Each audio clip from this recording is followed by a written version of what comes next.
today I'm going to talk about the Sebastian Lee Etude Opus 70, number 12 in G major. This is just an exercise for playing the G major scale, where you start on the first note of the scale, go up to an octave and come back down. There's an eighth note followed by 3.5 beats of 16th notes. And then you do that starting on the next note of the scale. The next, etc., until you get to D, and then the process reverses itself. So it's very good for familiarizing ourselves with G major. It's very good for working on both finger articulation of the left hand and for combining motions of the left hand to make things smooth and easy. First thing I would do is to play a G major scale. I'm playing with two notes slurred and two notes separate. It doesn't really matter. While I was talking there, I may have messed up the bowing, but you get that in the ear. The other thing that's really good to do is to sing this. G, A, B, C, D, E, F, G. And when you're singing things for the purposes of then playing them, and you want to sing in the rhythm that you're going to play it, leave out the names of the accidentals. You just have to remember that's an F sharp, not an F. So G, A, B, C, D, E, F, G, F, E, D, C, B, A, G, A, B, C, D, E, F, G, A, and etc. When you do that, that helps to internalize the pitch, so that, as Kato Havas used to say, or maybe still says, you're playing from the inside out.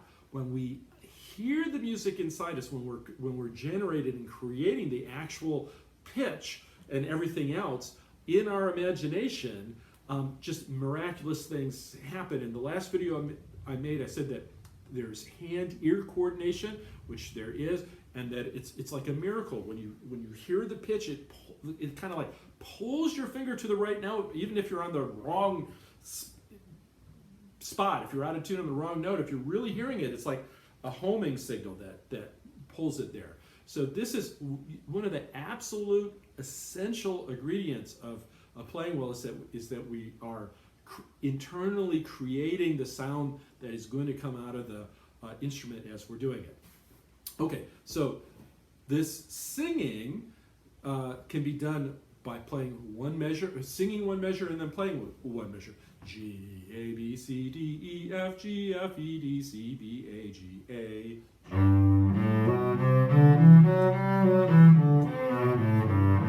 Now while you're doing that, you want to like sing inside while you're actually playing it. Try this out. You can do the whole piece, but a lot of my students have found that that could be kind of frustrating, because we just want to play the cello, and if we do like a measure or phrase at a time, that helps. This is kind of like one phrase per measure, so it works to do one measure. Okay, so we're going to play with. We're going to hear the notes. We're going to sing the names of the notes, so we know what notes we're doing. We're singing it, so we know that we hear how it's going to sound. We can practice this slowly then with a lot of finger articulation, where the finger comes down quickly, is centered on the tip of the finger like this, and you can practice this on the table of your cello, especially if you have a thumpable carbon fiber cello. If you don't, a table or something works well. So it's just from the finger coming down, but it's not from clamping between the thumb and the fingers. Okay, so we can work on this. This really helps us to know where the notes are. It's got to be creating a lot of great neural connections in the brain. When you do it, you can caress the back of the cello after each note. So if I have a G and then an A comes down here, give me the bow out of the way, and then you make sure that you're not clamping. If you can't move your thumb, then you're squeezing between the fingers of your left hand and your thumb. It doesn't mean that you're a horrible person or a failure, as it used to seem to me. It just means that you are still developing the skill of using the weight of your arm or the muscles from your back to hold the string down, rather than this very, very understandable, normal instinct to squeeze between the fingers and the thumb. So you can play pizzicato. You hear that little bit of thump. You can hear each note. Then coming down, I would just pick the fingers up.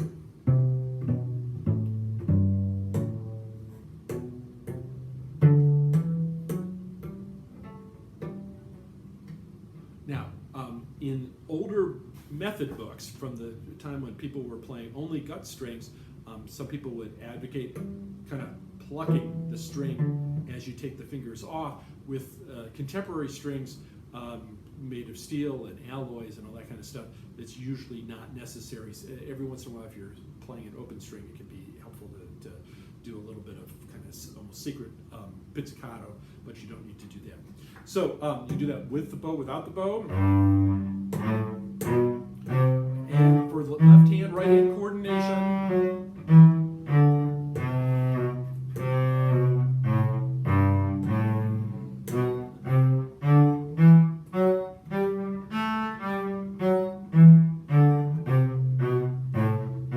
It can help a lot to stop on every note. It's a really good practice technique for right hand, left hand coordination. The other thing that's helpful, besides lots of finger articulation, is to take a measure and figure out just what string every note is on, and practice doing that on open strings. So in the first measure, we have the first 4 notes are on the D string, the G string, and then the rest are on the D string till we get to the last 4. So we can practice it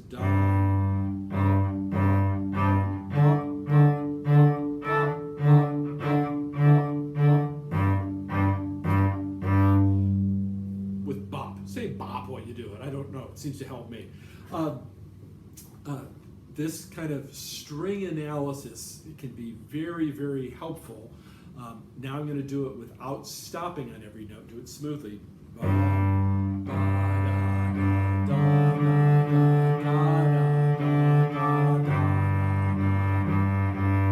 Okay, and then I can add the fingers.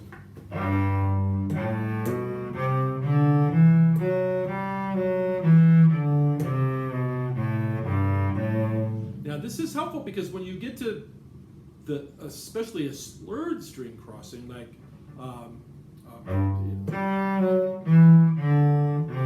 which is not slurred.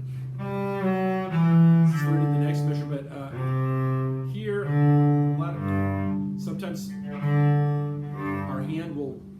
One of the things that can happen, the hand will rotate out when we go to a lower string, and we'll lose good contact with the string. So.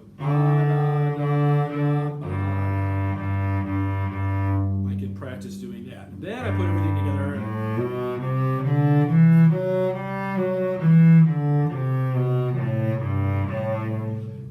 And it fits together well. I hear the notes. I know the names of the notes.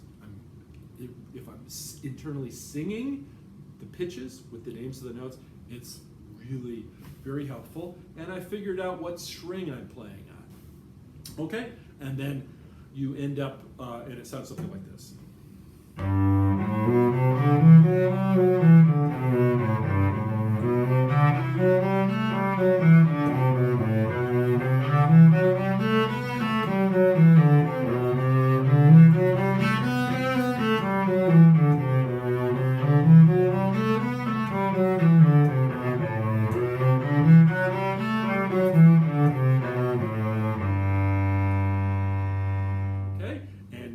This with a friend or a teacher, there's a second cello part, at least if you get the complete Opus 70 downloaded from INSLP with the Hugo Becker edition, and Stacy Krim at UNCG, as far as she can tell, the second cello part is original to lead. Whether it is or not, who cares?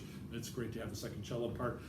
Now that school is starting again, I'll see if I can get some of my students to play through these with me, and we'll take turns, playing which part and demonstrate that.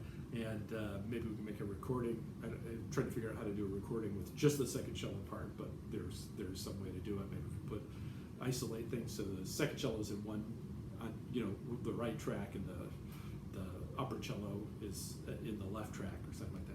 Anyway, it's fun. Enjoy working on it. It's worth the effort. Be patient with yourself. Love the cello. The cello will love you back. And I will see you next time.